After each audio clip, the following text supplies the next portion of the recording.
नमस्कार, सगरमाथा टेलिभिजनको प्रस्तुति एसटिभी च्याटमा यहाँलाई स्वागत छ।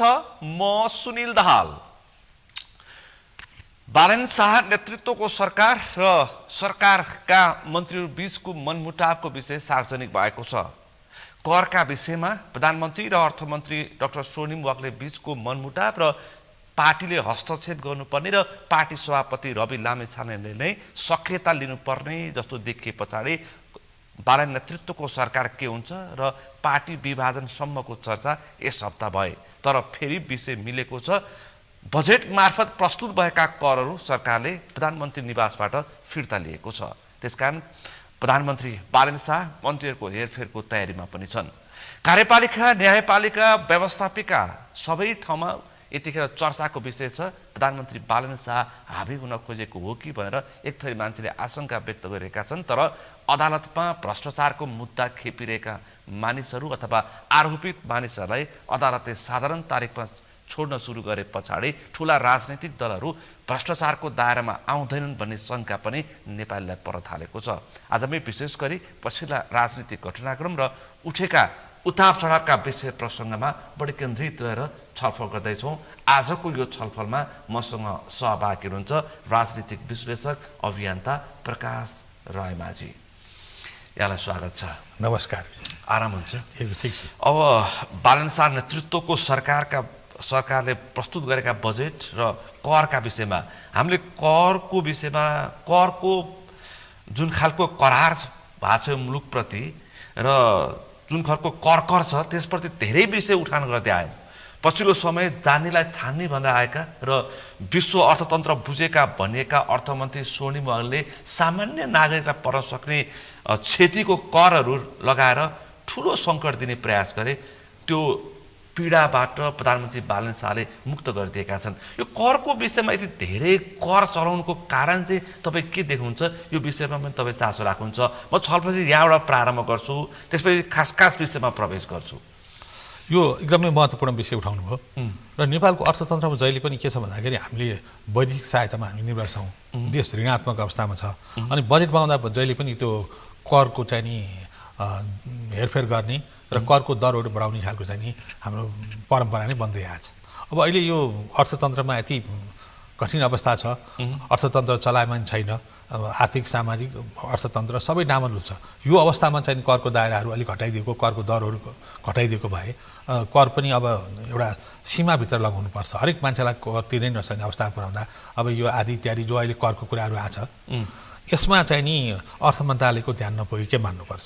र अनि बालन शाहले चाहिँ जुन गर्न खोजे त्यो सर्वसाधारण जनतालाई प्रत्यक्ष रूपमा असर पर्ने करको केही त्यो दरमा हेरफेर गर्नुपर्छ। शिक्षा, स्वास्थ्यको कर उनले 3% कर फिर्ता भइसकेको छ। अब 50 युनिट प्रयोग गर्ने सामान्य सर्वसाधारण नागरिकले पनि भ्याट तिर्नुपर्ने पनि अब बालन नेतृत्वको सरकारले हटाउनु पर्छ भनेर मानिसहरूले सामाजिक सञ्जालमा माग गरिरहेका छन्। 3% शिक्षा र स्वास्थ्यमा कर के खालको छानिएको सरकार भनिरहेछन् मान्छेहरूले। यो एउटा विचित्र लागिरहेको छ मलाई होइन। यो नेपालमै हामीले चाहिँ उत्पादन गरेको विद्युतलाई खपत गर्न प्रोत्साहित गर्नुपर्ने हो।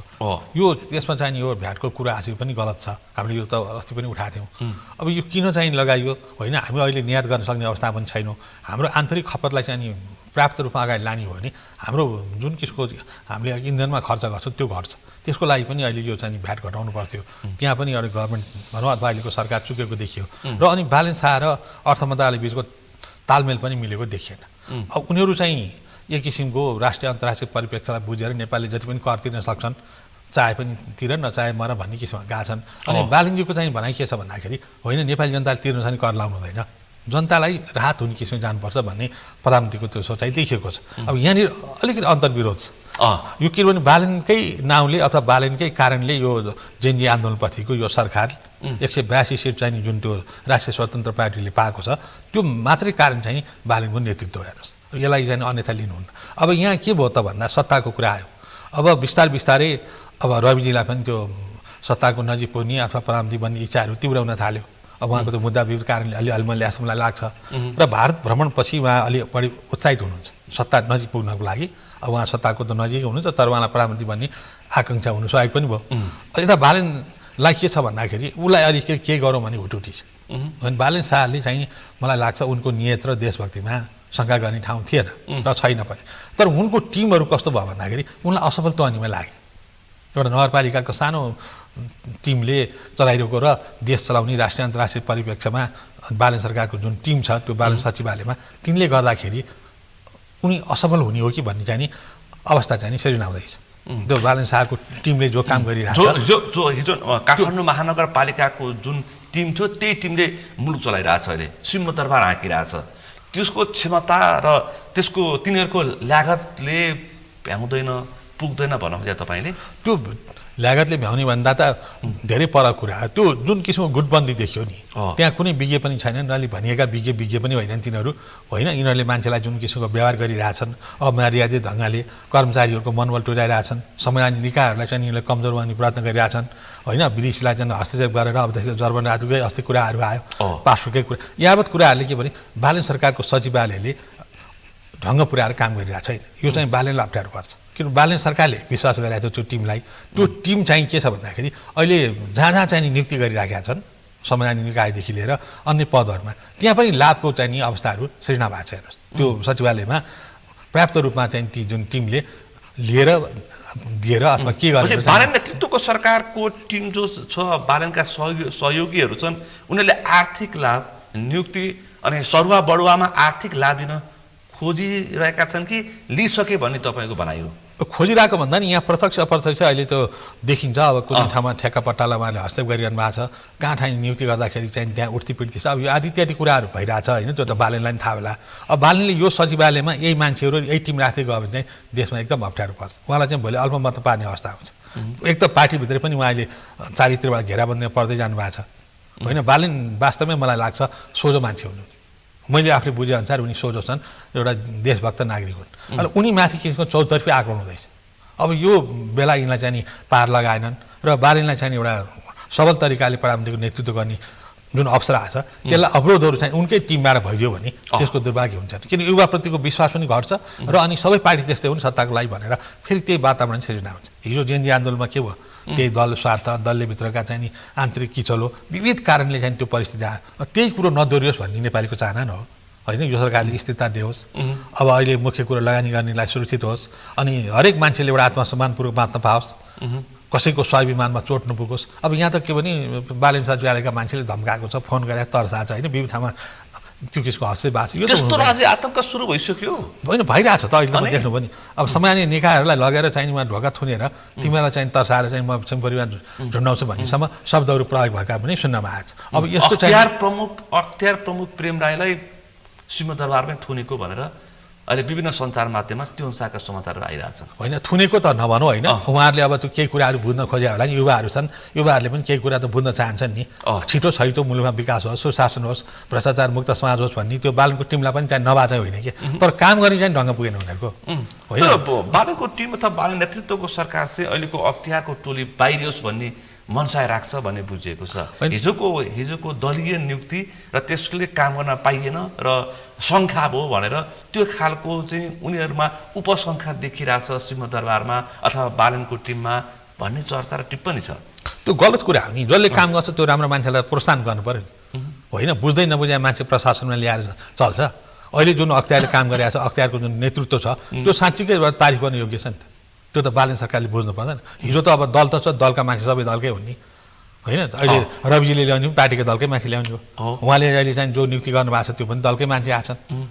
कुनै मान्छे चाहिँ योग्य दक्ष जो पारदर्शी तरिकाले ल्याएको त देखिएन जान्ने छान्ने भन्नु चाहिँ उहाँ त आफ्नै मान्छे आछन् होइन कुनै ठाउँमा पनि योग्य दक्ष उहाँले भने जस्तो एकदम प्रतिभाशाली मान्छे को आछ त कुन ठाउँमा चल्यो देखाउनुहोस् त उहाँहरूले छैन हिजोकै रोग त दोहोरिया छ नि तर अहिले चाहिँ हिजोकै पुराना मान्छेले नियुक्ति खाइरहेछन् हिजोकै पूर्व प्रशासकहरूले नियुक्ति खाइरहेछन् हिजो सिंहदरबारमा हालिमुहाली गरेका काङ्ग्रेस एमाले माओवादीको समयमा हालिमुहाली गरेका कर्मचारीहरू धमाधम राजनीतिक नियुक्ति लिइरहेका छन् धमाधम मन्त्रीको मन्त्रालयको सल्लाहकार खाइरहेछन् एकदम अनि पूर्व प्रशासकहरूदेखि लिएर त्योसँगै पुलिस प्रशासन आर्मीका रिटायरहरू राजदूत हुने पनि चर्चा भइरहेछ चर्चा आइरहेछ कुरो त उही भयो कुनै नयाँ मान्छे ल्याए देखिएन नि तपाईँको चाहिँ नि हिजो प्रशासनमा बसेर बजारबाट जान्ने मान्छेहरू छानेको देखिन, छानेका मान्छे आफू छानेको देखिँदैछ। हेर्नु देख्दाखेरि एकदम चाहिँ पारदर्शी भनेको छ, योग्य मान्छे ल्याउने भएको छ। तर ल्याउँदाखेरि त त्यही हिजो आएको अनुहार, हिजो काम गर्न नसकेका मान्छे, हिजो दलकै दायाँमा चाहिँ घुमेका मान्छेहरू आछन् होइन। हिजो भ्रष्टाचारको आशंका गरेका व्यक्तिहरू अहिले तपाईँले सल्लाहकार भएर प्रवेश गरेका छन्। अहिले चाहिँ नयाँ मान्छे चाहिँ को चाहिँ देख्नु भएको छ? अहिले तपाईँलाई प्रधानमन्त्रीले बोलाएर तपाईँ यत्रो भ्रष्टाचारको विरुद्ध प्रशासनमा सुशासन ल्याउनु पऱ्यो, न्यायालय भनेर सुधार गर्नुको लागि तपाईँले कति अभियान चलाउनु भएको छ? तपाईँ पनि त एउटा सिनियर जर्नलिस्ट हो नि त, तपाईँलाई प्रधानमन्त्रीले बोलाएर सल्लाह ल्याएछ नि त। अब सुशासनको राजनीति गर्नु पऱ्यो, विकासको राजनीति गर्नु पऱ्यो भनेर बहस चलाउनु पऱ्यो, त्यसको लागि सरकारलाई सुझाव दिनु पऱ्यो। तपाईँहरू जस्ता मान्छे कसैलाई भेटिएको छ? छैन होइन। अब ढोका लाएर बन्द कोठाभित्र बसेका छन्। अब को मान्छे भन्दाखेरि त्यही हिजोको मान्छेहरू जो छन् चाटुकारहरू अहिले घुमिफिरी सिंहदार पुगिसकेका छन्। तिनीहरूले पहुँच स्थापित जति ठुलो कुरा गरेको अहिले चाहिँ तपाईँको चाहे नचाहे पनि त्योभन्दा बाहिरको मान्छे कोही पनि देखिएन, ल्याउनेवाला पनि देखिँदैन।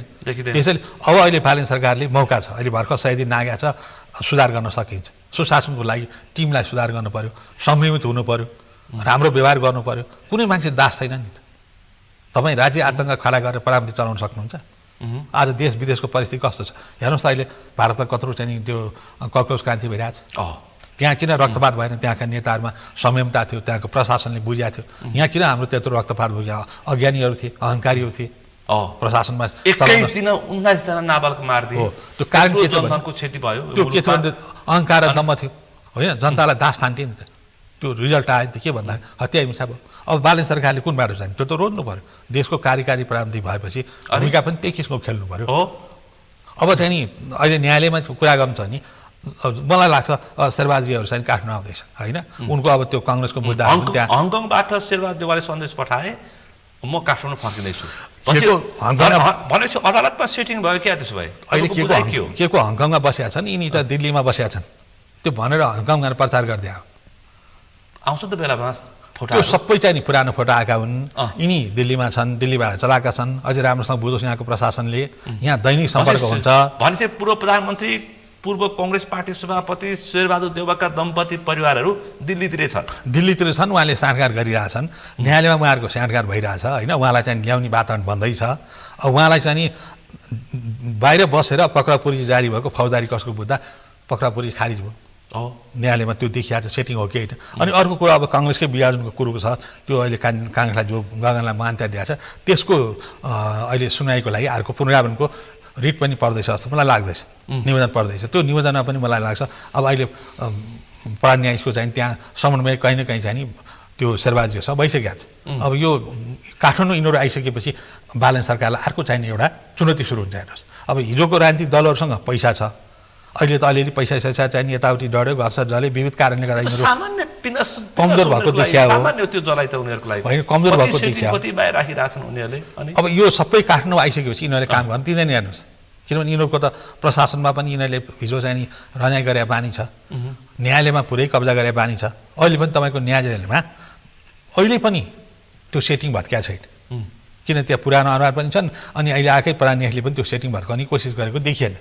उहाँलाई पनि अब त्यो गाह्रो गरौँ कि होइन, तथ्यको प्रमाणको न्यायको आधारमा न्याय सम्पादन हुँदैन, त्यहाँ सेटिङ हुन्छ। हेर्नुहोस् भइरहेछ अहिले होइन। पहिलो कुरो त न्यायालयलाई स्वच्छ बनाउनु पऱ्यो। त्यो स्वच्छ बनाउनको लागि त अहिले भएको न्यायालयलाई पुनर्संरचना पुग्ने, त्यसको लागि संविधान बाधक छ होइन। बालन सरकारले नि भने जस्तो कहाँ सहिलो छ र? तपाईँ मान्नुहोस् न, सम्पत्ति शुद्धिकरणले अस्ति मुद्दा लाउँदा विष्णु पौडेलकै विषयमा एउटा सानो उदाहरण दिउँ न। इन्कारी बयान दियो भनेको छ होइन, 90 दिनसम्म थुनामा राखेर बयान लिन सक्थ्यो नि त। तर त्यति छिटो अदालतमा पेश गर्यो, अनुसन्धान केही पनि गरिदिएन। अनि त्यहाँ के भन्छ भने अभियुक्तले कहिले पनि मैले भ्रष्टाचार गरेँ भनेर अभियोग स्वीकार गर्छ, मैले कमिसन खाएको भनेर स्वीकार्छ होइन। अभियुक्तले कहिले स्वीकारेर त बयान दिँदैन, अनि उसले त इन्कारै गर्ने हो। अब इन्कारी बयान दिएको आधारमा अदालतले उसलाई चाहिँ साधारण तारिकमा छोड्छ। 20 सालको त्यो विशेष सरकारी वकिलले कस्तो खालको मुद्दा पेश गर्यो, त्यहाँ प्रश्न उठ्छ। मान्छेलाई ल्याएर थुनिसकेपछि कारण त हुन सक्छ नि त होइन। त्यति लामो समय चाहिँ नि विभिन्न पदमा बसेका मान्छेले उनका अनियमितताहरू, उनको जीवनशैली सबैलाई थाहा छ। तर त्यही सजिलैसँग चाहिँ न्यायालयले उसलाई चाहिँ उन्मुक्ति दियो। स्वीकार त गर्दैन, बयानमा त भ्रष्टाचार मैले गरेँ भनेर साबिती बयान दिन्छ, दिँदैन। इन्कारी बयान बालन नेतृत्वको सरकारले ब्युरोक्रेसी र अदालतमा पुनर्संरचना गरेन भने मुलुक कहिले पनि बन्दैन। त्यो संरचना परिवर्तन गर्नको लागि पहिलो कुरो बालेन सरकारको टिम नै गतिलो हुनु पर्यो नि त। अब टिमका मान्छेले नै मान्छे धम्काएर तर्साएर गुन्डागर्दी गरेर राज्य आतङ्क खडा गर्दै गइसकेपछि अनि प्रशासनमा सुधार आउँछ? प्रशासनलाई त विश्वासमा लिनु पर्यो नि। प्रशासन भने प्रधानमन्त्रीको सबैभन्दा ठुलो विश्वासिलो को हुनुपर्छ भने प्रशासनिक निकाय हुनुपर्छ, सरकार हुनुपर्छ, स्थायी सरकार हो। अनि त्यहाँको चाहिँ नि सहयोगी भनेको सचिवहरू, त्यसपछि मुख्य सचिव हुन्। त्यो गौण हुन्, त्यो चाहिँ नि मतलब अमूर्त मान्छेहरू जो संविधानले चिन्दैन, कानुनले चिन्दैन, त्यो टिम आफ्नो ठाउँमा छ। अब त्यो टिमलाई विश्वास गरेको छ, त्यो टिमले कानुन बुझ्दैन, संविधान बुझ्दैन। अनि ती टिमले चाहिँ नि हाबी हुँदै जाँदाखेरि प्रधानमन्त्रीलाई अहिले सङ्कट आयो कि आएन? चारैतिरबाट आक्रमण भयो नि त। जनताले यति ठुलो भरोसा राखेको छ, 182 सिट जितेको छ, यत्रो अपेक्षा राखेको तर छ नेपाल। यो सरकार कहाँनिर चुकिरहेको छ भन्दाखेरि सरकार अप्ठ्यारोमा हो कि एकपछि अर्को चाहिँ क्रममा उनीहरू चाहिँ धर्मन थालिसकेका छ। अब यता तपाईँको हेर्नुहोस्, भोलि कतिवटा कुराहरूमा अदालतले चाहिँ त्यहाँ बाधा आसन गर्दै जान्छ। सुरु गरिसक्यो अदालतले। अब तपाईँको त्यो न्यायाधीशलाई पनि सम्पत्ति शुद्धिकरणको आयो अमान्य बनाइदियो। अब तपाईँको न्यायाधीशलाई कस्तो छ हेर्नु, सर्वोच्चको न्यायाधीशको कुरा गर्नु छ न्यायालयमा, न्यायाधीशलाई तपाईँ निकाल्न सक्ने कानुन छैन, संविधान बाधक छ। महाभियोग लाउँ यिनीहरूले भनेर पास हुँदैन, त्यो सामाजिक सञ्जालमा हालेर हुन्छ।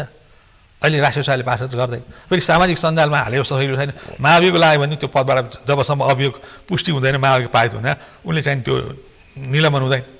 पछिल्लो पल्ट संशोधन गएको छ ऐन। यावत कुराले गर्दाखेरि बालेन सरकारलाई चारैतिरबाट आक्रमण आएको छ। अनि बालेन सरकारले के गरिरहेको छ भने जति ठुल्ठुला कुरा गरे आदर्शको छाँटे पनि बालेनको टिमले त्यही थोत्रा मान्छे खोजेर हिँडेको छ। अहिले हरेक नीतिमा त्यही मान्छे दोहोरिएको छ होइन। चाटुकारहरू बालेनले चाहिँ क्या गर्यो बा, यो अब त 30औं वर्ष राज्य गर्छ भनेर चाहिँ भन्ने सामाजिक सञ्जाल लेख्ने अनि तिनलाई तारिफ गरिदिने मान्छेहरू धमाधम नियुक्ति गर्दै गएको छ। ती त हिजो पनि थिए, आज पनि त, भोलि पनि हुन्छन्। तर त्यो मध्ये छान्न सक्नु पऱ्यो नि। अब देश बनाउने कि चाकरदार छान्ने? चाकरदार छान्ने हो भने देश बनाउनु भनेर तपाईँले शेरबहादेवाको विषय उठान गर्नुभएको थियो। शेरबहादेवा सेटिङमा काठमाडौँ नेपाल फर्किँदैछन् हो? स्वाभाविक रूपमा आउँछन् नि बाबा, तिनीलाई त के छ, उनीहरू आज इन्डिया बसेका छन्, अहिले हङकङ बनिदिएका छन्, कहिले कहाँ बनिदिएका छन्, इन्डियातिर सबै सेटिङ गर्दैछन्, न्यायालयसँग उनको सेटिङ भइसकेका छ होइन। हिजोका मान्छेहरू छन् त्यहाँ, अहिलेका प्रधान न्यायाधीश भनेको कङ्ग्रेस नै हुन्, कहाँ सेटिङ जम्मै गरेर आएका छन्। के तपाईँहरूले भने जस्तो शुद्ध दुध लिनु आएका मान्छे चाहिँ नेपालमा छन्? त्यो गर्नु त तपाईँको यो व्यवस्था, यो प्रणाली नै परिवर्तन गर्नुपर्छ। यो अहिलेको संविधानभित्र रहेर यो अस्ति आएको चुनावले यो आमूल परिवर्तन गर्न सक्दैन, सम्भव छैन। यो व्यवस्था नै चाहिँ तपाईँको विदेशीले दिएको व्यवस्था चाहिँ हामीले बोकेर हिँडेका छौँ। जुन संविधान हामीले भनेका छौँ, 72को संविधान बाहिरबाट दिएको भिखमा ल्याएको संविधान छ। पछि देउबा फर्के भने विशेष महाधिवेशनबाट आधिकारिकता पाएका गगन थापा पनि उल्टो अब त्यहाँ अब निवेदन दिएपछि यिनीहरूले अब पुनरावनको निवेदन दिन्छन्। अब त्यसमा चाहिँ नि सुनाइ भएर तलमाथि भयो भने फेरि त्यहाँ चाहिँ विवाद आउँछ। हेर्नुहोस्, अब हिजो चाहिँ त्यहाँ समस्या के छ भने हिजो मुद्दा हार्दा पनि चुनौती छ। अब उता निर्वाचन आयोगले चाहिँ नि सहानुपातिमा शेरबहादुरजीको हस्ताक्षर मानेको छ, यता आएर उनी सभापति भएको छन्, अहिले पनि ब्याङ्कको खाता आदि इत्यादि शेरबहादुरको चल्छ होइन। न्यायालयमा चाहिँ के भन्छ भने चुनावमा गइसकेका हुनाले भनेर उता चाहिँ नि मुद्दा टुङ्गाइन्छ। अब त्यहाँ हेर्ने मान्छे फेरि गगन थापाका वकिलका मान्छेले मुद्दा लगाएका छन्, उनकै आमा न्यायाधीश भनेर फैसला गरेका छन्। अब यो विवाद छैन, न्यायालय कहाँ स्वच्छ भएको छ? न्यायालय स्वच्छ भएको छैन, हुनै सकेका छैन, हुन चाहिरहेको बनाउनु पर्यो पहिला कुरा। त्यसको लागि के गर्नु पर्यो भन्दाखेरि हामीले आलोचना होइन, अब विकासको राजनीति गर्नु पर्यो। हाम्रो भित्र पनि कमजोरी छ नि, हामी त सबै गरबाट गर्छौँ। यस्ता अवरोधहरू नहटाइकन त कसरी मुलुकको यो अवरोध त यहीँभित्र भ्रष्टाचारीलाई थुनो साधारण तारिखमा छोडिन्छ। आम मान्छे भन्छन् यो भ्रष्टाचारी, यो नेताले यति खायो, यसको चाहिँ अकुल सम्पत्ति छ, यो कुनै समय सुकुम्बासी थियो भनेका व्यक्तिहरूलाई देखादेखि अदालतले छोडिन्छ। सबैभन्दा दुर्भाग्य के छ भन्दाखेरि त्यही हो। त्यो दुर्भाग्य कसले ल्याएन? हामीले ल्यायो भन्नुहोस्। हिजो राजनीतिक नियुक्ति गर्दाखेरि अन्नधुन्न मान्छेलाई पार्टीले नियुक्ति गरिदिएको छ होइन। आज हामी चाहिँ जो काम गर्ने मान्छे राम्रो प्रशासकलाई लखेट्छौँ होइन। मानौ न एउटा उदाहरणको लागि अख्तियार दुरुपयोगको प्रमुख जस्तो मान्छे प्रशासनमा कहिले पनि पाउँदैन। त्यो मैले व्यक्तिगत रूपमा मलाई चिन्दिनँ, तर अहिले पनि प्रशासनमा शताब्दीपछि त्यस्ता मान्छे आउँछ। त्यस्ता मान्छेलाई चाहिँ अविश्वास गर्छौँ अनि सामाजिक सञ्जालमा झ्याली पिटेर भ्रष्ट र चाहिँ त्यो घुसखोरलाई त्यहाँ लानु पाएपछि सेटिङ हुन्छ। सेटिङ हुने मान्छे गएपछि त्यहाँ सबैको प्रिय पात्र बन्छ। तपाईँ चाहे सम्पत्ति शुद्धिकरणको कुरा गर्नुहोस्, चाहे त्यो सिआइबीको कुरा गर्नुहोस्, जहाँ जहाँ चाहिँ तपाईँको अनुसन्धान गर्ने निकाय छ, मुद्दा छ भने त्यो ठाउँमा जो सेटिङ हुन्छ नि, जो चाहिँ त्यो अख्तियार दुरुपयोग अनुसन्धान आयोगले काम नगर्दाखेरि सरकारले सम्पत्ति शुद्धिकरणको भर पर्नु परेको छ, भ्रष्टाचारीलाई पाता कसौँलाई भनेर भन्छन्। प्रधानमन्त्रीका सचिवालयका मान्छेहरू त्यसो भनिरहेको छ। त्यो भ्रम हो। अहिले चाहिँ त्यो टेरामिसदेखि लिएर अहिले आएको मुद्दाहरू अख्तियार दुरुपयोगलाई 4.5 वर्षसम्म संवैधानिक इजलासले त्यो नियुक्ति सम्बन्धी 52 जनाको नियुक्तिको विवाद अल्झाएर राखेको थियो, काम गर्न दिएन। जब 1.5 वर्षको अवधिमा काम गरे हेर्नुहोस् त, अद्भुत काम गरेको छ नि। अनि सबै शिविर घोटालाको विषय छानबिन गरेको अख्तियारले पनि तपाईँको प्रचण्डहरूका मुद्दाहरू छन्, केपी शर्मा ओलीका मुद्दाहरू छन्, यता ठुला 35 वर्ष 33वटा काण्ड छन्, छानबिन गरेर टुङ्ग्याउनु पर्यो नि त अख्तियारले पनि। तपाईँ जस्तो एउटा चाहिँ नि जानकार पत्रकारलाई म के निवेदन गर्छु भने भ्रष्टाचारको मुद्दा चाहे अख्तियारले होस् चाहे जसले होस्, तपाईँ नै त्यहाँ भोलि पुग्नुभयो भने पनि छानबिन गर्ने एउटा प्रक्रिया हुन्छ। मान्छेले गएर भ्रष्टाचारी हो भनेर चिथर्नु मिल्दैन, अनुसन्धान गर्नु पर्यो, उसका अकुत सम्पत्ति स्रोतहरू पत्ता लगाउनु पर्यो, विस्तृत छानबिन हुन्छ, त्यसपछि टिमवर्क हुन्छ, छानबिन भइसकेर अनुसन्धान हुन्छ, अनुसन्धान भइसकेपछि आयोगमा पेश हुन्छ, आयोगको बैठकले निर्णय गरेर मुद्दा चलाउँछ। त्यो आजको भोलि मुद्दा चलाएर भोलि अदालतमा लाने बित्तिकै फिर्ता गरिदिन्छ। तपाईँ कसरी मुद्दा चलाउँछ? मुद्दा चलाउन शैली छ? मुद्दा चलाएर मान्छे मार्न आउँछन्, यहाँ गोली हान्न मान्छे खोज्छन्, सुपारी दिन्छन्। स्वयं प्रेम राईले त्यो खेप्नु पर्यो। अनि अब भोलि तपाईँको चाहिँ सेटिङ भयो भने सबैको प्रिय हुन्छ हेर्नुहोस्। अनि यहाँ मान्छे कस्तो चाहेको छ, सरकारी अड्डाको हाकिम अख्तियार प्रमुखलाई चाहिँ हत्या गर्ने प्रयासको चलखेल गर्छ, सुपारी दिन्छ, त्यत्रो षड्यन्त्र योजना। अनि त्यो मान्छेलाई हत्या गर्नु भनेको ऊ व्यक्तिलाई हत्या गराएन नि त। भ्रष्टाचारको विरुद्ध कोही प्रशासक खडा हुन्छ भने आफ्नो संवैधानिक जिम्मेवारी पुरा गर्दा उसलाई मार्न प्रयास हुन्छ, हत्या गर्ने योजना हुन्छ, तर त्यसको विषयमा राज्य बोल्दैन। उनलाई के भन्छ भने उसले काम गरेन भन्छन्, काम कसले गरिदिन्छ? जसले भ्रष्टाचार गरेर श्रीमतीदेखि 3 पुस्ताको नाममा सम्पत्ति राखेको खुलिरहेछ। अनि त्यस्ता अपराधीहरूले यहाँ सञ्चार माध्यममा पैसा खुवाएर केही कानुन व्यवसायलाई पैसा दिएर उनको विरुद्ध प्रचार गराइन्छ, होइन, राम्रो प्रशासकको विरुद्ध। अनि देशमा कसले काम गर्छ? पछि प्रेम राई बालन शाहलाई भ्रष्टाचार विरुद्धको अभियानमा सहयोग गर्न तयार हुनुहुन्छ। उहाँले त गरिरहनु भएको छ, जहिले पनि आफ्नो प्रशासनिक भूमिका निर्वाह भएको छ। हिजो पनि निभाएको छ, भोलि पनि उहाँ बसुन्जेल मलाई लाग्छ त्यस्तै पारदर्शी त्यति इमानदार मान्छे कहीँ पनि पाउँदैन। त्यो बालन सरकारले पनि चिनाएको छ। हिजो बालन सरकारले पनि कति उजुर पर्थ्यो नि त नगरपालिका हुँदाखेरि पर्थ्यो, तर उहाँले कहिले पनि त्यो चाहिँ नि काम गर्ने मान्छे हो, उसलाई मौका दिनुपर्छ भनेर उहाँले सधैँ सहयोग गर्नुभएको छ। हिजो त तपाईँको यही अहिलेको कार्यवाहक मेयरको तर्फबाट पार्टीबाट अनेक दिन चाहिँ नि एउटा विवाद खडा गरेर त्यहाँ प्रमुख प्रशासक अधिकारी मुद्दा हाल्थे, यिनलाई यो गर्नु पर्यो, त्यो गर्नु पर्यो, अप्ठ्यारो पार्नु पर्यो। त्यो बेला अख्तियारले कहिले पनि असहयोग गरेन, किनभने काम गर्ने मान्छे बालेन हो। बालेनलाई मौका दिनु, जनताले एउटा खोजिएको छ नयाँ परिवर्तन, एउटा युवा आएको छ, केही गरौँ भने सबै मान्छेहरू सद्भाव छैन। पछि बालेनको भ्रष्टाचारलाई पाता कस्ने स्पिडमा अख्तियार प्रमुख प्रेम राईले साथ दिनुहुन्छ? अवश्य साथ दिनु, त्यति मात्र होइन, त्यो स्पिड उहाँले बुझ्नु भएको छ। किन उनले त गरिरहेकै छन् त, जो आए पनि उनले संवैधानिक निकायमा आफ्नो जिम्मेवारी अब्बल मान्छे कोही छ भने अहिले अख्तियारले काम गरे। उहाँको पनि समय सकिलायो, अब कस्तो पात्र आउनुपर्छ अख्तियारमा? अब त्यही त दुर्भाग्य भने अब राम्रो काम गर्ने मान्छेलाई हामी झ्याली पिटेर गाली गर्दै हिँड्छौँ, अनि यही फटाहरू चोर बेइमानहरू सामाजिक सञ्जालमा हाल्छौँ, फलान मान्छे ल्याए हुन्छ भन्छौँ, अनि को मान्छे चाहिँ त्यो व्यापारी फटा अनि यो मान्छे मार्न चाहिँ पैसा दिने, सुपारी दिने। प्रेम सञ्जेलको बहुत चर्चा छ, कुनै म चिन्दिनँ हेर्नुहोस्। अब को मान्छे चाहिँ सामाजिक सञ्जालमा आउँछन्, कुन चाहिँ मान्छे चाहिँ त्यो भ्रष्टाचारीले पैसा दिएर प्रचार गराउँछन्, त्यो विषय चासोको विषय होइन। प्रशासनमा अनुभव हुनुपर्छ, दक्षता हुनुपर्छ, काम गर्न सक्ने क्षमता राख्नुपर्छ, इतिहास हुनुपर्छ। वर्तमानमा तपाईँ टपक्क टिपेर ल्याएर त्यो सामाजिक सञ्जालमा भने भरमा प्रशासन चल्दैन, अख्तियार पनि चल्दैन, सम्पत्ति शुद्धिकरण पनि चल्दैन, सिआइबी पनि चल्दैन। सिआइबीमा पनि गरेको आएर हेर्नुहोस्, कति मेहनत परिश्रम गरेर त्यो सिआइबीले अनुसन्धान गर्छ, यहाँ अदालतले हेर्छ।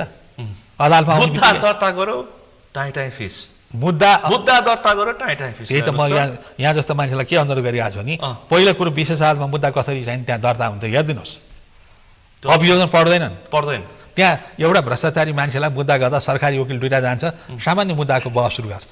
त्यहाँ यता भ्रष्टाचारीका पक्षमा प्रतिवादीका 20औं वकिल हुन्छन्, वरिष्ठ वकिलहरू। यहाँ बाहिर मानिसहरू चाहिँ बल्ल एउटा भ्रष्टाचारी पालाई अब चाहिँ सरकारले पाता कसरी भयो, अख्तियारले थुन्नी भयो भन्यो, उता अदालतले फ्याट्ट छोडिदिन्छ।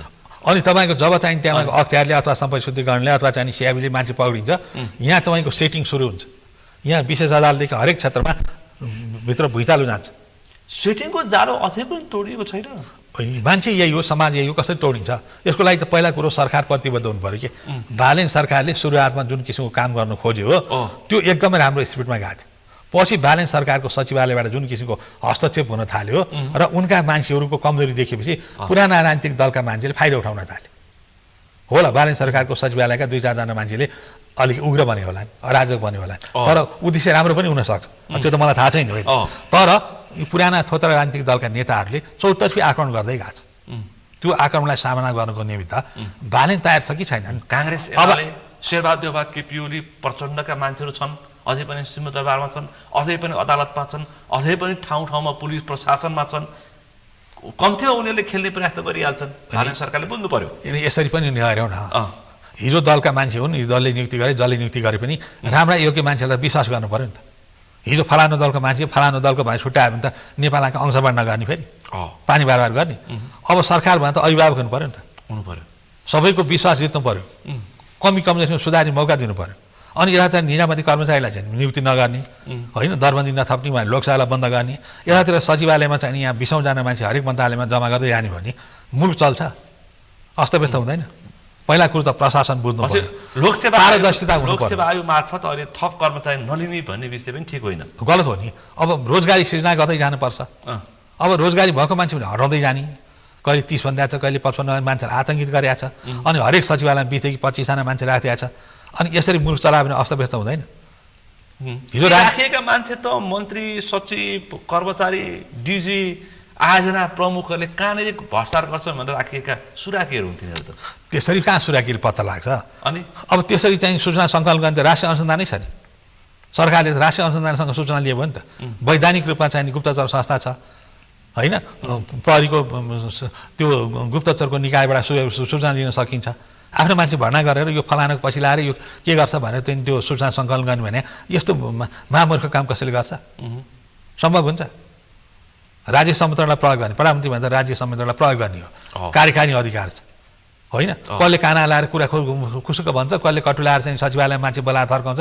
त्यसो कुरा सुनाइदिने हो राज्यमा त प्रशासनको इमान्दारिता प्रशासकको जिम्मेवारी जनताप्रतिको जवाफदेही उसले गरेको काम त्यो मूल्याङ्कन गर्न सक्ने सिप हुनुपर्छ अनि प्रधानमन्त्री स्वयं आफै विश्वस्त हुनुपर्छ हरेक मान्छेलाई भेट्नु पर्यो प्रशासकलाई के छ तिम्रो समस्या तिमीले के गर्छौ तिमीलाई मैले सहयोग गर हामी सरकारको स्पिड यो छ त्यसमा तिमीले योगदान गर हामी सुन्नुहोस् हामी राष्ट्र बनाउन आएका छौँ हाम्रो कुनै स्वार्थ छैन भने प्रधानमन्त्रीले भन्नु पर्यो नि उनी प्रधानमन्त्रीको स्वार्थ राम्रो होला देश बनाउने इच्छा होला तर त्यहाँ अनि यहाँ कोही मान्छेले देश नहोस् भन्छ आज देश बिग्रोस् भन्ने हेर्नु कसैले पनि चाहँदैन देशभित्र चाहिँ राम्रो होस् नेपाली भन्दा जाँदा नि गौरव होस् प्रशासनदेखि लिएर हरेक निकायमा नेपालीको स्वाभिमान भएर बात भयो भने हरेकको अपेक्षा हुन्छ नि अनि हामी हरेक मान्छेलाई चाहिँ फटा बेइमान भन्दै जान्छौँ लस्कर्दै जान्छौँ प्रतिशतको राजनीति गरेर मुलुक चल्छ अस्थिरता भन्दा बाहेक यो सामाजिक अस्थिरता राजनीतिक अस्थिरता आर्थिक अस्थिरता भारत नेतृत्वको सरकार आए पछाडि यो सबैको अन्त्य हुन्छ भनेको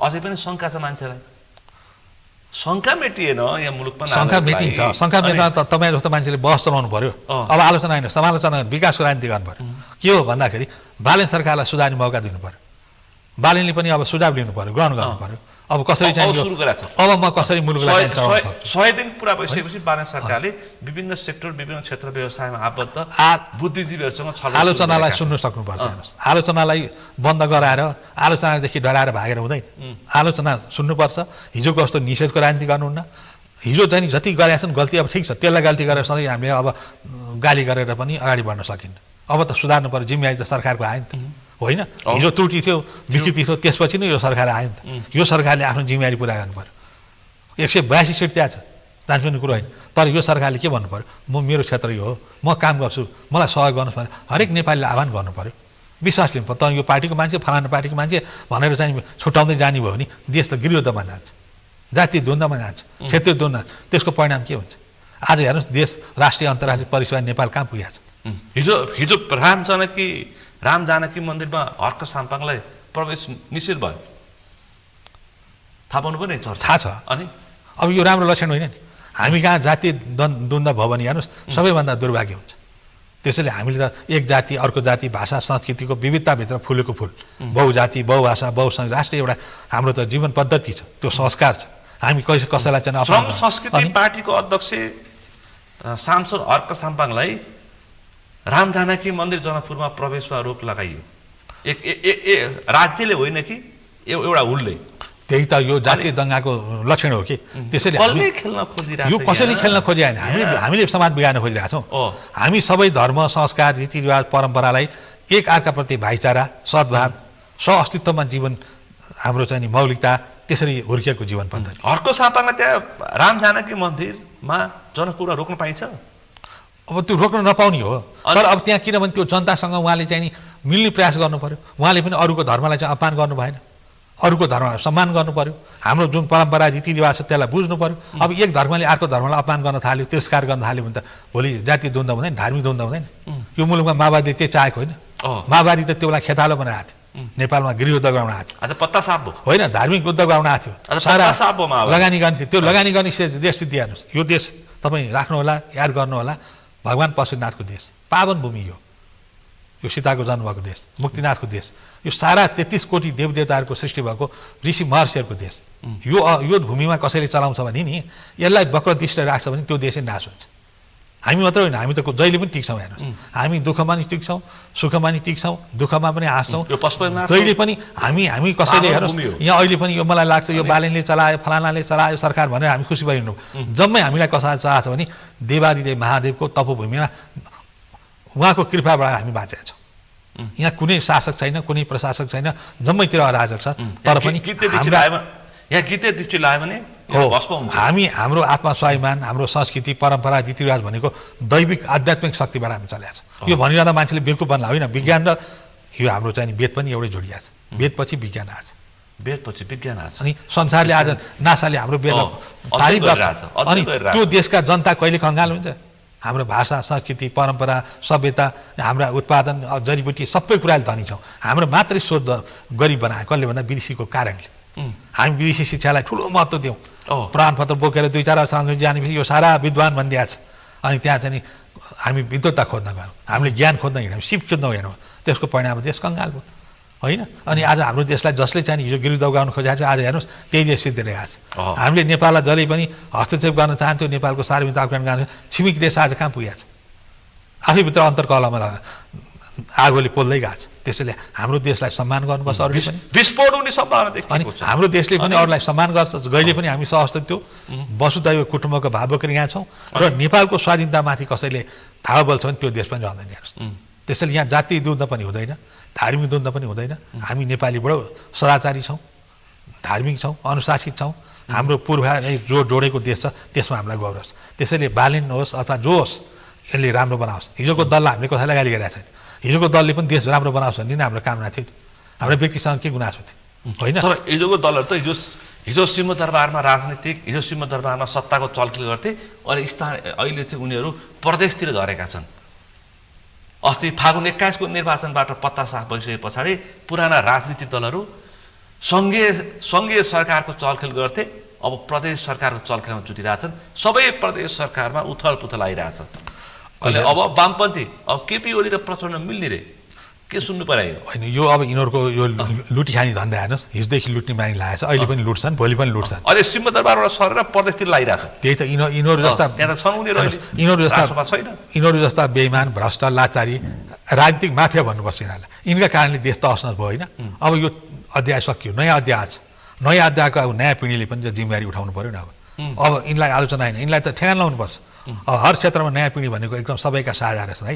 नयाँ पिँढी भनेका सबैका दुःख बुझ्दा रहेछन्, सबैप्रति चाहिँ संवेदना राख्दा रहेछन् भन्ने त्यो भावले अगाडि बढ्नु पर्यो त। पुरानालाई पनि सँगै राखेनन् संवेदना। सुकुम्बासीको पनि पीडा बुझ्नुपर्छ, उनीहरूलाई व्यवस्थित गर्नुपर्छ। अहिले मलाई लाग्छ सरकारले ऊर्जा वितरण गर्दैछ। यो अहिले एमाले काङ्ग्रेसले कराए जस्तो सुकुम्बासीलाई अलपत्र पार्नमा सरकार लागेको छैन। पूर्जा बाँडिरहेछ, जुन जिल्लामा छ उनीहरूको चाहिँ व्यवस्थित तरिकाले व्यवस्थापन गर्नको लागि सरकार क्रियाशील छ। अनि सरकारले राम्रा काम गरेका कुरालाई पनि हामी आलोचना नगरौँ न होइन। सरकारले के गरेर भन्दा 100 दिनमा काम त गर्न खोजेको छ नि, सदाचारी बनाउन खोजेको छ, भ्रष्टाचारलाई कारवाही गर्न खोजेको छ होइन। अब यहाँ कहिलेकाहीँ चाहिँ के भन्छ प्राविधिक मिस्टेक हुन्छ। हेर्नुहोस्, काम गर्दै जान अनुभव छैन। पहिला पक्राउ गर्नुभन्दा अगाडि चाहिँ छानबिन गरेर उसलाई चाहिँ तथ्यसहित प्रमाणसहित छाउनु पर्ने, पहिले गएर समाइदियो, हल्ला गर्थ्यो, मैले चाहिँ ठुलो काम गर्ने भनेर चाहिँ यहाँ सामाजिक सञ्जाललाई यो उसमा चाहिँ प्रचारबाजीमा बढी रमाउँदाखेरि अदालतबाट गएर सहीले उन्मुक्ति पाएका छन्। त्यो अवस्था ल्याउन दिनुहुन्न। अब चिन्ता भ्रष्टाचारीहरू अदालतबाट उम्किए, अझ पनि उम्किन्छन्। बालेन सरकारको ध्यान जाओस् होइन। बालेनले सक्दैन अदालतमा, बिचरा के गर्ने तपाईँ? बालेन सरकारको अदालतमा केही चल्छ? तपाईँको 72 को संविधानपछि र संविधान आएको नियुक्तिपछि न्याय परिषदको चाहिँ त्यो बनावट हेर्नु न्यायोचित न्याय नदिने न्यायाधीशहरूलाई प्रधान न्यायाधीशले थन्काउनु पर्यो नि त। अर्को उपाय त के होला नि त।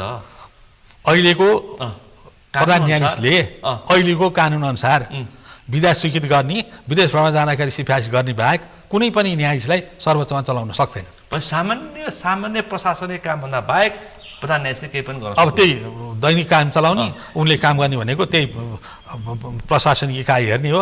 न्यायालयमा अलिकति चाहिँ पारदर्शिता बनाउन खोज्ने प्रशासनको पनि जिम्मेवारी हुन्छ प्रधान न्यायाधीशको। अहिलेको प्रधान न्यायाधीशले कुनै पनि न्यायाधीशलाई निकाल्न सक्दैन, कार्य गर्न सक्दैन। प्रधान न्यायाधीशले चाहिँ नि के पनि गर्न सक्दैन, हात बाँधिदिएको छ। त्यसैले यो संविधान संशोधन गर्नु पर्यो र यो नियुक्तिको प्रक्रियाहरू परिवर्तन गर्नु पर्यो। त्यसको लागि बालेन सरकार सचेत हुनु पर्यो होइन। जहाँ चाहिँ नि त्यो खराब छ, जहाँ चाहिँ नि बिमारी छ भने त्यो ठाउँमा अपरेसन गर्नु पर्यो नि त होइन। अब अहिले त्यो बालेनलाई मात्रै तपाईँ कराएर चाहिँ भ्रष्टाचारी थुन्ने अदालतले छोडिदिन्छ, बिलाएर बालेनले के गर्ने? उता विरोधीहरू प्रमाणै नपुर्याइकन लगेर थुनिदियो, प्रतिशोध साध्यो भन्छन् नि, त्यसपछि त्यो बनिन्छ होइन। प्रमाण पुर्याउनु पनि गाह्रो छ नि। भ्रष्टाचार एक त बहुत जटिल विषय हेर्नुहोस्। भन्ने बित्तिकै भ्रष्टाचारीले म भ्रष्टाचारी गर्ने साबित बयान दिँदैन, उसको प्रमाण खोज्नु पर्यो। नाता कुटुम्बमा कहाँ लुका छन्, देश विदेशमा कसरी लुका छन् भन्ने बित्तिकै यहाँबाट निकाल्न सकिँदैन। अब त्यो प्रमाण जुटाउँदै अदालतले चाहिँ म्याथ थप्दैन, पक्राउ गर्न पनि गाह्रो, थुनामा राख्न पनि सकिँदैन। अनि अदालतमा लग्यो, प्रक्रिया पुगेको छैन, यो चाहिँ मतलब यो मिलेन त्यो मिलेन, साबिती बयान दियो अथवा चाहिँ यो चाहिँ इन्क्वायरी गर्यो भने अब छोडिदिन्छ। अब त्यसैले यो अहिलेको सबैभन्दा ठुलो रोगको जरो नै न्यायालयमा छ। अब न्यायालय सुधार गर्नको लागि तपाईँले कुरा उठाइहाल्नुभयो। न्यायालयले केसम्म गर्यो भन्दाखेरि पहिला के भन्यो भन्दाखेरि न्यायाधीश र नेपाल आर्मीको ठुला प्रशासकहरूको चाहिँ अथवा ठुला पदमा बस्नेहरू अथवा यो दुईवटा क्षेत्रको चाहिँ सम्पत्ति शुद्धिकरण नगर्नु भन्यो। पछि बालेन नेतृत्वको सरकारले बनाएको सम्पत्ति छानबिन जुन बनाएको छ एउटा आयोग, त्यो नै खारेज गरिदियो। यो त हामीले तपाईँ यहीँ बसेर प्रश्न उठाएन, खेल के हो? खेल के होइन। यो जुन बेला चाहिँ यो सम्पत्ति छानबिन आयोग भनेर गठन गरियो नि, त्यो भण्डारीजीको पूर्व न्यायाधीशको अध्यक्षतामा, त्यो नै गलत थियो। के गर्नु पर्थ्यो? संविधानमा नभएको व्यवस्था गरेर संविधान विपरीत काम गरेपछि अदालतले खारिज गर्दैन। हिजो शाही आयोग के भएको थियो? खारेज भएको थियो। पछि त्यो शाही आयोग के त संविधानभन्दा विपरीत बनायो हुनाले संविधानसँग प्रतिक्रिया भएपछि खारिज गरी होइन। भनेपछि अख्तियारलाई शक्तिशाली बनाएर अख्तियारबाटै पाता कस्नुपर्छ भ्रष्टाचारीहरूलाई? अख्तियार छ, सम्पत्ति शुद्धिकरण छ, सिआइबी छ, काम गर्ने निकायहरू छ नि त। सतर्कता केन्द्रले अब त्यो भ्रष्टाचारलाई नियन्त्रण गर्न सक्दैन, उसको अधिकार क्षेत्र फरक छ। तर भएका तत्त्व निकायलाई हामी क्रियाशील नबनाउने, अविश्वास गर्ने, अनि त्यो मान्छेलाई थ्रेट दिनको लागि ल एउटा चाहिँ ठिक छ भनेर आयोग गठन गरिदिने, अनि त्यो पूर्व प्रधान न्यायाधीश भइसकेका मान्छे मन्त्री अध्यक्ष मान्छे त्यहाँ केही पाइन्छ कि दाँत देखाएर समर्थन गरिदिन्छन्। गलत त्यहाँ भयो नि त। त्यो आयोग त हामीले गलत भएको छ, यो काम गर्न सक्दैन, यो संविधान विपरीत छ भनेर हामीले त्यति बेलै प्रश्न उठाएन। जति बेला यो गठन भयो नि त्यो सुरुमै गलत। अदालतको आदेश पनि न्यायाधीश र आर्मीको सम्पत्ति छानबिन नगर्नु भन्नु पनि ठिक थिएन नि त। यो अझै गलत व्याख्या भइरहेछ। तपाईँ जस्तो बुझ्ने मान्छेले एउटा के विचार गर्नुहोस् भने अदालतको न्यायाधीशको छानबिन गर्नु नभने होइन, अदालतको न्यायाधीशको जहिले पनि उसले न्याय परिषदमा जहाँ बुझाउनु पर्ने त्यो ठाउँमा सम्पत्ति विवरण बुझाएको हुन्छ। न्यायाधीशले सम्पत्ति विवरण बुझाउँदैन, आफै जहाँ बुझाउनु पर्ने ठाउँमा त बुझाएको छ नि। आर्मीले जहाँ बुझाउनु पर्ने त्यो ठाउँ बुझाएकै छ नि। सरकारले त्यहाँ हेर्नु पर्यो, त्यहाँ हेर्ने हो। अब तपाईँको सबै मान्छे सालाखाला ल्याएर एउटा खरदार सुब्बादेखि एउटा चाहिँ माफिया व्यापारीसम्मलाई एउटा आयो खडा गरेर एउटै डालोमा हालेर अख्तियार त हेर्न पाउनु पर्यो नि त। अख्तियार त कानुनको अधिकार छैन नि त, न्यायाधीशलाई हेर्न दिँदैन हो। त्यो कानुन बनाउनुको लागि त संसदमा विधेयक आउनु पर्यो नि त, छलफल हुनु पर्यो नि। अनि विधेयक पनि आउँदैन, छलफल हुँदैन, विधेयक ल्याए राष्ट्रिय सभाबाट पास हुँदैन, अध्यादेशले काम गर्नु गाह्रो छ, कानुनको सपोर्ट लिने हो।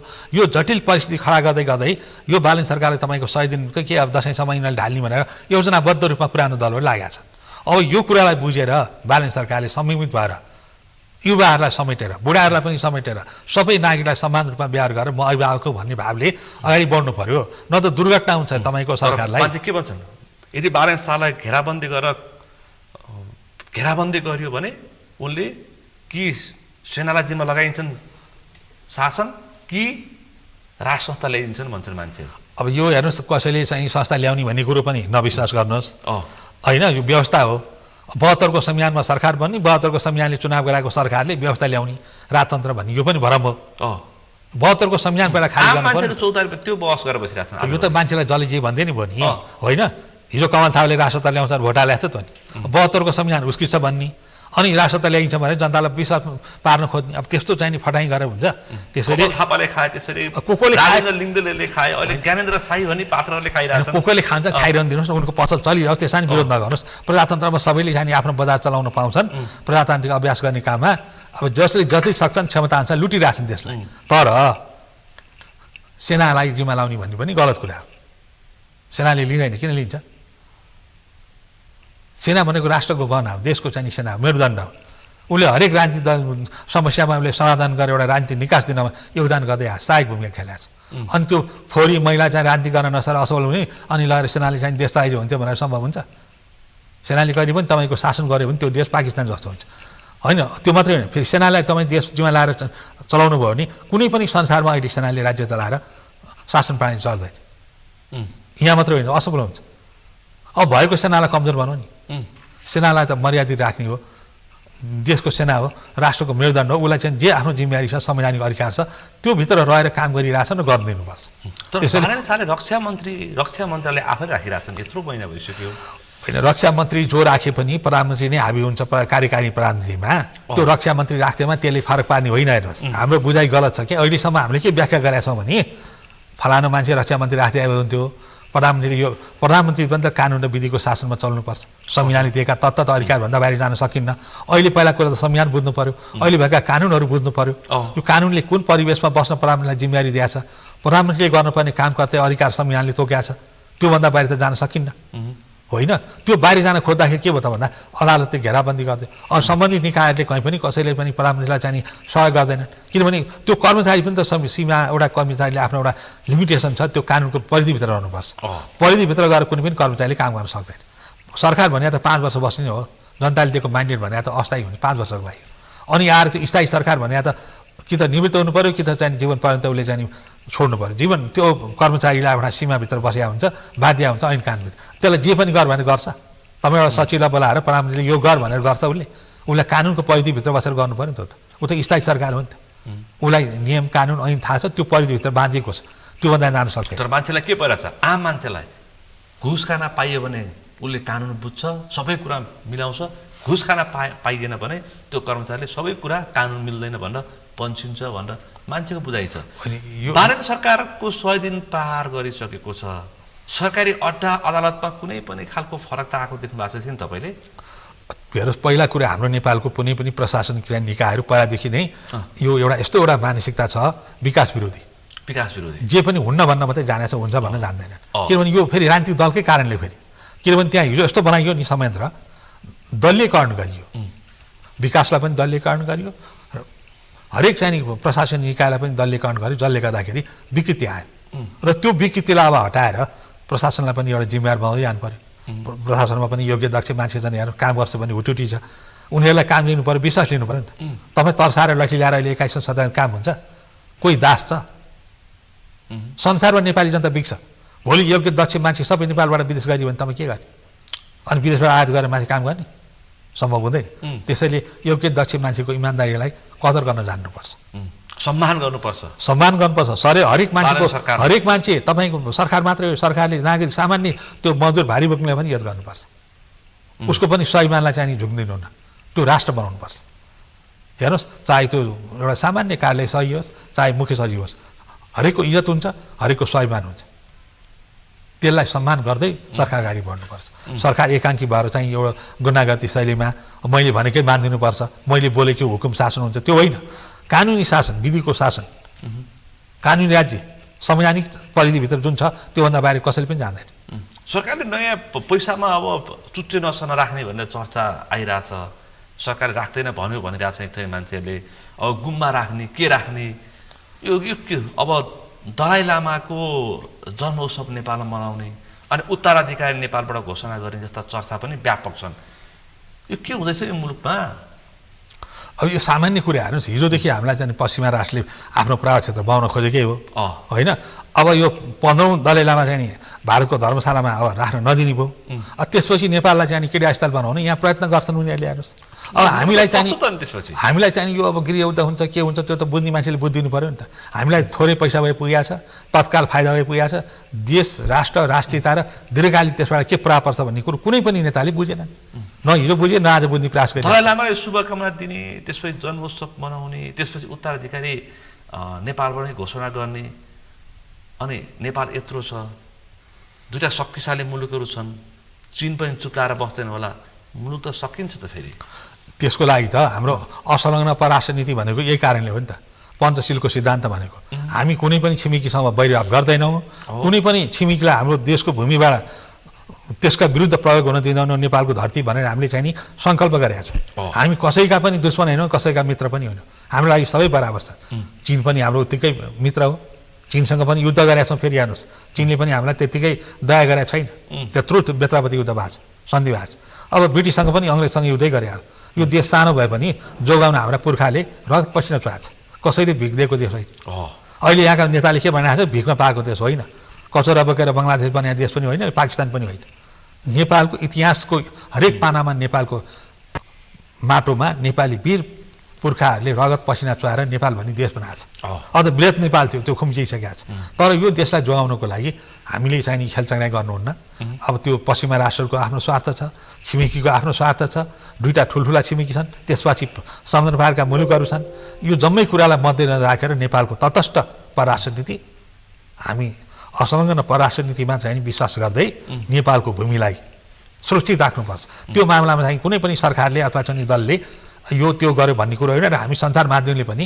यो धेरै चाहिँ हल्ला गरेर अब यो चाहिँ के गर्न लाग्यो कसो गर्न लाग्यो भन्नु हुँदैन हामीले यो देश कसरी पैसामा चुच्चो नक्सा नराख्ने अथवा चाहिँ फेरि दलाई लामाले भनेको गुम्बा कुरा चित्र राख्ने जस्ता काम भयो भने त यहाँ त फेरि सामान्य खालको चाहिँ समाज हुँदैन नि फेरि अब एक थरी मान्छेलाई के छ भने हेर्नुहोस् यहाँ अहिले दलाई लामाहरूको पनि आफ्नै एउटा समस्या छ दलाई लामाको विषयमा कति चाहिँ मान्छेलाई भ्रम छ उनको राज्य छैन हेर्नुहोस् अथाह पैसा छ उनलाई देश चाहिएको छ चीनले पनि वेलकम गरेको छ आऊ बस भनेको छ तर त्यहाँ जान अमेरिकाले दिँदैन अनि यो तिब्बतीयहरू संसारमा सधैँ चाहिँ शरणार्थी भएर हिँड्नु परेको छ कति पीडा छ तिनीहरूलाई उनीहरूले देश पाएनन् यो पीडा चाहिँ त्यो तिब्बतीयहरूलाई छ अहिले तपाईँको अस्ति अमेरिकामा आत्मदाह गरे किनभने त्यो देश नभएर पैसा छ सुविधा छ फेरि उनीहरू कस्तो पनि त्यो सर्टिफिकेट बोकेर हिँड्दैन जीवन विज्ञान पढाएको छ उनीहरूको मेडिटेसन गाउँछन् ट्रेनिङ गाउँछन् प्रशस्त मान्छेले चाहिँ उनीहरूलाई चाहिँ त्यो दान दक्षिणा दिन्छ तर त्यो पैसा भए पनि उनीहरू किन सुखी छैन भने उनको देश चाहिँ अब त्यो देशबिन भएको मान्छेलाई ल्याएर हामीले राखेर यहाँ विवाद खडा गर्न सक्दैनौँ हामी त सानो देश छ यो त संयुक्त राष्ट्रले त्यसको समस्या सुल्झाउन सकेका छैन भने हामी जस्तो सानो राष्ट्रले आज त्यो विवादमा किन फस्ने हामी सरकारले गम्भीरताका साथ एक्का राख्नुपर्छ अवश्य हामी त स्वतन्त्र देश सरकारले हिजो पनि यहाँ चाहिँ खम्पा विद्रोह यहाँले पढ्नुभयो इतिहास कति कठिन थियो नेपालमा त्यसैले यो खम्पा विद्रोह पनि कसरी चाहिँ हामीले जोगायौँ देशलाई होइन त्यति बेला हाम्रो के हुन लाग्थ्यो त्यो खम्पा विद्रोहको इतिहास एकचोटि पढ्दैछ अहिलेको सरकारले अथवा भोलिका पिँढीले राजनीतिमा सरकार गम्भीर होस् हो भू राजनीतिमा पनि सरकार सचेत हुनु पर्यो दुर्घटना हुन्छ ख्याल अब त्यो भू राजनीति मात्रै होइन अर्थ राजनीतिमा पनि सरकार सक्रिय होस् किनभने अहिले त भू राजनीतिको नाममा अर्थतन्त्र चाहिँ के छ भने हामी वर्ल्ड ब्याङ्क एडी ब्याङ्कबाट पैसा ल्याउँछौँ होइन अन्तर्राष्ट्रिय मुद्रा कोषबाट प्रयोग लिन्छौँ सहयोग लिएपछि स्वाभाविक रूपमा उसको प्राप्त चाहिँ जम्मी भयो फेरि अहिलेको अर्थमन्त्री ऋण बोक्दा केही फरक पर्दैन 80% ऋण बोक्दा पनि खास केही फरक पर्दैन अन्य अफ्रिकन मुलुकहरूले त्यस्तो ऋण बोकेर विकास गरेका छन् भन्छन् होइन ऋण त यसो छ नि ऋण दिने देशले दिन्छ लिने देशले लिइरहेछ होइन त्यो रिसलाई सदुपयोग गर्नुपर्छ त ऋणलाई ऋण नलिने भने त धनी देशले किन दिइरहेको भ्रष्टाचार गर्नु भएन भ्रष्टाचार त जहाँ पनि छ संसारमा हामीले मात्रै हाम्रो देशमा भ्रष्टाचार नबनाउँ न तपाईँको भारतमा छैन बङ्गलादेशमा छैन अमेरिकामा छैन अमेरिका पनि भ्रष्टाचार छ साइज अनुसार भ्रष्टाचार छ अनि अमेरिकाको भ्रष्टाचार त कुरै गरेर साध्यै छैन एउटा सामान्य मल्टिनेसनल कम्पनीले बहुराष्ट्रिय कम्पनीले नेपालको बजेटमा ठुलो भ्रष्टाचार गरे कर्ज ल्याउने तर त्यो कुरो चाहिँ चर्चामा आउँदैन हाम्रो सानो देश चाहिँ हेर्नुहोस् हामी साह्रै आफैलाई चाहिँ यो के गरिरहेको छ आफ्नो आङ्क नआएर छाडो उडाइरहेको छ त्यसले भ्रष्टाचार पनि घट्छ सुशासन पनि हुन्छ विधिको शासन पनि हुन्छ र तर हामीले सङ्कल्प के गर्नु अब विकासको राजनीति गर्नु पर्यो हरेक मान्छेले के सोच्नु पर्यो भने नकारात्मक सोच होइन सकारात्मक ऊर्जाशील हुनु पर्यो होइन सरकारलाई पनि सुझाव दिनु पर्यो अनि बिहारका राजनीतिक दलहरूले गरेका गल्तीलाई पनि प्रायश्चित गरेर उनका पनि नयाँ चाहिँ पुस्ताहरूले अगाडि नेतृत्व लिनु पर्यो अब हिजोका मान्छे 2-4जना फोरी बेइमान भ्रष्टहरू भए अब तिनलाई चाहिँ पाखा लाउनु पर्यो अब त्यही मान्छेलाई घुइँफिरी सत्तामा ल्यायो भने देश बन्दैन हेर्नुहोस् केपी ओलीलाई प्रचण्ड मिलेर ठुलो कम्युनिस्ट शक्ति बनाएर शासन गर्ने रे मुलुकमा सम्भावना छ। अब तपाईँ 21औं शताब्दीमा कम्युनिस्टको क पनि संसारले सुन्दैन। यो भनेको भेको फटा बेइमानहरूले गर्ने कुरा हो। अब जबसम्म स्वतन्त्र खुला अर्थतन्त्रको विकास हुँदैन केही हुँदैन। चाइनाले देखाइसकेको छ। अब चाहिँ रुसमा कम्युनिस्ट छैन। अनि यस्तो नेपालमा फटाहरूले कम्युनिस्टको कचरा बोकेर संसार चल्छ। भारतमा चाहिँ किन तपाईँको चाहिँ त्यो अहिले वामपन्थीहरूलाई समाप्त भएन। त्यहाँको अर्थतन्त्र राम्रो देश धाराशाही भयो भनेर। अब त्यो कहीँ नबिका विचार बोकेर यहाँ कम्युनिस्ट भनेर कहिले पत्याउँछ। आफ्नो जीवन रक्षा गर्न नसकेर आफ्नो अस्तित्व मिटिन्छ भनेर भिख मागेर हिँडेका यी फटा नेताहरूले अब नेपाललाई कम्युनिस्ट बनाउने त्यो सम्भव छैन। हेर्नुहोस् नयाँ पिँढीले नेपालमा कम्युनिस्ट पत्ता छ। कम्युनिस्ट भन्ने कुरो संसारले कहीँ पनि सुन्दैन। अब नेपालमा एक दशक पछाडि नेपालमा कम्युनिस्टहरू निमिट्यान्ने हुन्छ। एक दशकको कुरै होइन कि तपाईँले अझै बुझ्नु भएन। जहाँ वर्ल्ड ब्याङ्क र एडी ब्याङ्कले सहयोग गर्छ, अन्तर्राष्ट्रिय मुद्रा कोषले सहयोग गर्छ, त्यो ठाउँमा कम्युनिस्ट हुँदैन। हामी पैसा विदेशीको लिने अनि पुँजीवादी मुलुकको पैसा लिने अनि यहाँ कम्युनिस्टको चाहिँ गीत गाएर मार्क्स लेनिन र चाहिँ माओको टाउको बोकेर देश चल्छ। अब संविधान संशोधन कुरा गरिरहेको छ नि त्यसले। संशोधन हो कि पुनर्लेखन हो पत्तो पाइएन भन्छन् संविधानका विदहरूले। यो पनि हामीले पहिले प्रश्न उठाएको होइन। संविधान संशोधन गर्नको लागि जुन त्यो शाहको अध्यक्षतामा बहसपत्र के बनाउने भनेर कमिटी गठन गरेको छ त्यो गलत भयो भनेर। त्यो संविधान संशोधन गर्नको लागि त कुन धारा परिवर्तन गर्ने? संहिता, धर्मनिरपेक्ष, गणतन्त्र यो संविधानको समावेशी मूल स्तम्भ हो। प्रस्तावना त्यो परिवर्तन गर्न यो संविधानले रहन सक्दैन। त्यसको लागि पुनर्लेखन गर्नुपर्छ। अर्को रहने भयो अब पुनर्लेखन पनि नगर्ने अनि यही संविधानभित्र परिवर्तन गर्ने हो भने के परिवर्तन गर्ने? होइन संहिताको परिवर्तन गर्ने हो कि अथवा चाहिँ कार्यकारी त्यो गर्नको लागि प्रधानमन्त्री 2/3 बहुमतले प्रदेश सभा खारेज गरिदिने कि जे खारिज गरे पनि जे जसो गरे पनि यो संविधान संशोधनको लागि आयोग बनाउनु पर्ने ठाउँमा एउटा चाहिँ नि संविधानले नचुनेको राजनीतिक पृष्ठभूमि नभएको व्यक्तिलाई संविधान नपढेको नबुझेको होइन संविधान पढेर पनि थाहा छैन मलाई। संविधानले चिन्नु पर्यो के संविधान आयोग खडा पनि नगर्ने अनि एउटा कार्यदल बनाएर एउटा व्यक्तिको चाहिँ त्यो पात्रले अब को मान्छेलाई सल्लाह गरेको छ फेरि हेर्नुहोस् त्यहाँ संविधान संशोधन गर्न आम मान्छेको चाहिँ बहसको विषय हो नि त। देशको मूल कानुन बनाउने राष्ट्रिय सहमति चाहिन्छ। राष्ट्रिय अन्तर्राष्ट्रिय मान्यता प्राप्त भएपछि संविधानको संशोधन हुन्छ। अब त्यो एउटा कुनै व्यक्तिले अमुक पात्रले बनाएर अनि त्यहाँ बाबुराम भट्टराईले सल्लाह दिएर अनि त्यो खिल्ला जिङमिल दान देखाएर गएर सल्लाह दिएर संविधान परिवर्तन हुन्छ? हुँदैन। त्यो संविधान त सर्वमान्य हुनुपर्छ, मूल कानुन हो। त्यसको लागि आम राष्ट्रिय सहमति हुनुपर्छ। त्यो नहुँदाखेरि यो संविधान संशोधन हुँदैन। यो कार्यदलले जो बनाइरहेको छ बहसपत्र भनेर त्यो त अर्को चुनावमा हामीलाई कामै गर्न दिएन है।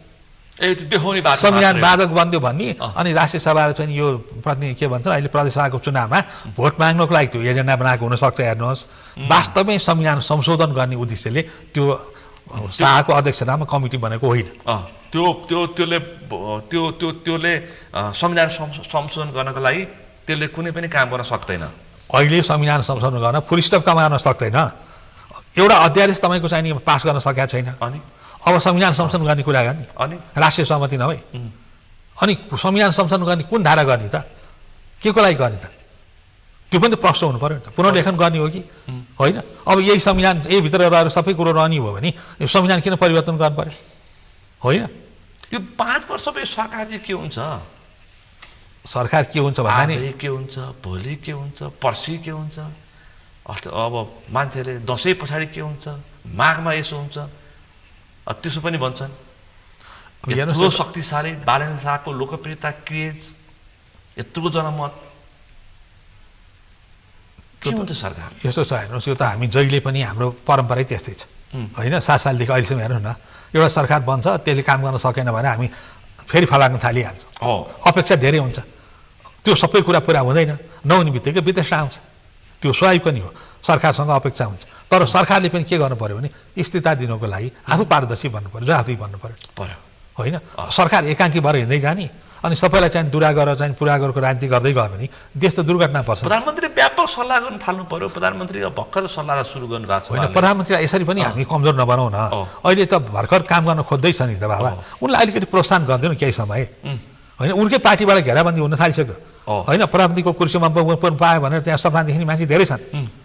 त्यो बेलामा त्यो षड्यन्त्रलाई चिरेर अगाडि बढ्न सक्यो भने यो सरकारलाई चाहिँ सुवर्णिम मौका छ। हेर्नुहोस् त्यसको लागि पहिलो कुरो प्रधानमन्त्री अझै हामी भन्छौँ यो पनि भनेको थियो नि जनताको सुझावलाई ग्रहण गर्नु पर्यो जनताको सुझावलाई ग्रहण गर्नु पर्यो ग्रहण गरेर अनि काम गर्ने मान्छेको क्षमतालाई प्रोत्साहन गर्नु पर्यो होइन त्यो एकाङ्की भएर कानमा कुरा लाएको भरमा एउटा गुटबन्दीभित्र सीमा दायरामा रहेर अमुक पात्रको नाउँमा चलाइएका सचिवालयका व्यक्तिहरूको भरमा प्रधानमन्त्री हिँड्नुहुन्न प्रधानमन्त्री देशको प्रधानमन्त्री बन्नु पर्यो नि त त्यसरी मुलुक बन्दैन होइन तपाईँलाई पनि कहिले मैले माथि पनि भने नि हरेक सञ्चार माध्यमका मान्छेलाई पनि त छलफल गर्नु पर्यो नि त होइन हरेक विधाका मान्छेलाई छलफल गर्नु पर्यो राष्ट्रिय सहमति ल्याउनु पर्यो देश त प्रधानमन्त्रीको मात्र होइन नेपाली जनताको हो नि त प्रधानमन्त्री त प्रतिनिधि पात्र हो उहाँलाई काम गर्न जिम्मेवारी जनताले दिएको छ अब त्यो बागडोर लिएपछि त राम्रोसँग रथ हाँक्नु पर्यो नि त अनि रथ चलाउँछु भनेर चाहिँ रथको चाहिँ त्यो बागडोर समाएर सारथी भएपछि रथ चलाउनु सक्ने दुर्घटना हुँदैन अनि अरू बुढालाई दोष दिएर हुन्छ बुढाले त काम गर्न सकेनन् रथालिङ्ग पार्यो जयन्ती क्रान्ति आयो सबैलाई थाहा छ अब फेरि त्यही क्रान्ति गर्ने होइन अब केपीलाई गाली गर्ने अब सिद्धो केपीलाई गाली गर्ने दिन पनि सक्यो उसले गरे कमी कमजोर भ्रष्टाचारको मुद्दा चलाउने हो अब केपीको राजनीति सिद्धो उसलाई पसिना लाग्ने प्रचण्डलाई पनि पसिना यी यिनीहरू पछि नलाग्ने होइन यिनीहरू गल्ती गरेका छन् भने कारबाही गर्ने हो भ्रष्टाचारको मुद्दा लगाइदिने गल्ती देखियो भने थुनिदिने त्यो होइन कानुन अनुसार जे गर्नुपर्छ उनले जहाँ चाहिँ जे गल्ती गरेका छन् त्यो कुरालाई खोजेर कानुनको दायरामा ल्याएर उनीहरूलाई दण्ड दिनुपर्छ तर यसको अर्थ यो होइन कि हामी त्यही पुरानाले 35-37 वर्ष चाहिँ गल्ती गर्यो अब त्यो सुधार्दैमा हाम्रो चाहिँ 5 वर्ष गयो भन्न पाइँदैन ठ्याक्कै समय सक्यो समय र सम्वादलाई आभार व्यक्त गर्न चाहन्छु ल मलाई यो मौका दिनुभयो धेरै धेरै धन्यवाद फेरि पनि म आभार व्यक्त गर्दैछु आज हामीले विशेष गरी सरकारसँगै सडकमा चलेका चर्चा र मुलुकको पछिल्लो राजनीतिक घटनाक्रम र चिन्ता यिनी विषयवस्तुमा गम्भीरताका साथ छलफल गऱ्यौँ आजको यो छलफलमा मसँग सहभागी हुनुहुन्थ्यो राजनीतिक विश्लेषक अभियन्ता प्रकाश रायमाझी आजको विषय प्रसङ्ग यति नै भोलि अर्को विषय प्रसङ्गका साथ एसटिभी च्याटले उनी बाचा गर्दै म सुनिल दाहाल पनि बिदा चाहन्छु सगरमाथा टेलिभिजन हेर्दै गर्नुहोला